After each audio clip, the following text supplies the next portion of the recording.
Hello everyone, good morning, good afternoon, good evening, wherever you're watching from. Welcome to my channel.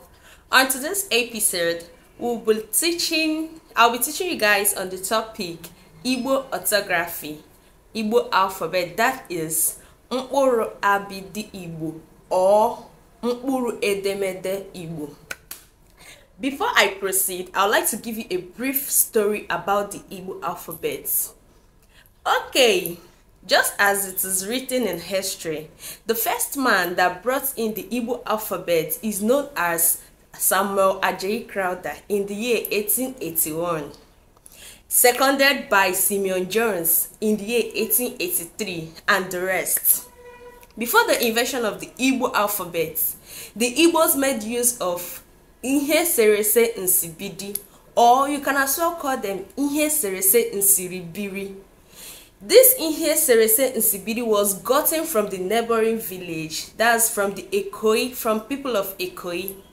Okay, this Igbo alphabet, there was a kind of commotion, havoc, disagreement from different parties trying to, everybody wants their own to be the head. So at some point, the Igbos came together and decided to bring in a crew or a group that will go and make inquiries, research, and bring out the generally accepted Igbo alphabet. That was what gave rise to Onwu and his group in the year 1961.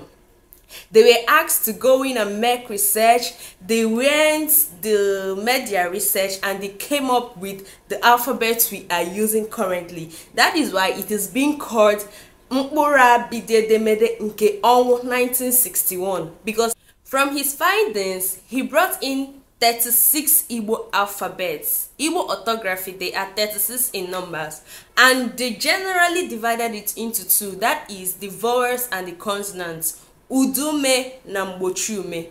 The Udume stands for the vowels, while the Mgbochume stands for the consonants. But other scholars came and said, no, the Igbo alphabet should be divided into three. That is the vowels, consonants, and the consonant cluster. That's Udume, Mgbochume, na Iridume.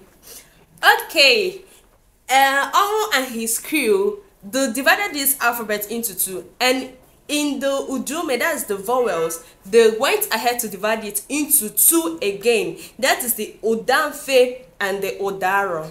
Now, the Udaro are those vowel sounds. Those Udume, when you pronounce them, they are very soft in your mouth. The name is Udaro, but during pronunciation, it is very light. It is easy. There is no stress in your vocal cords, in the vocal tracts, whereas the Oda Mfe, which supposed to be very easy, is very hard during pronunciation because there is a restriction of air in the vocal cavity during pronunciation. This Odume is 8 in numbers. There are 8 in numbers, Why the Udamfe 4 in number, Udaro 4 in number, making it a total number of 8. The consonants are 28 in numbers. The Yurudume, the consonant cluster, they are 2 in number, the me and the ne. Now, let's look at this alphabet. We said there are 36 in numbers. Vowels divided into these alphabets are 36 in numbers. To know more about the divisions, the alphabet itself, their divisions and everything, kindly like, follow, subscribe my channel. I'll be dropping them on my next videos. Bye bye.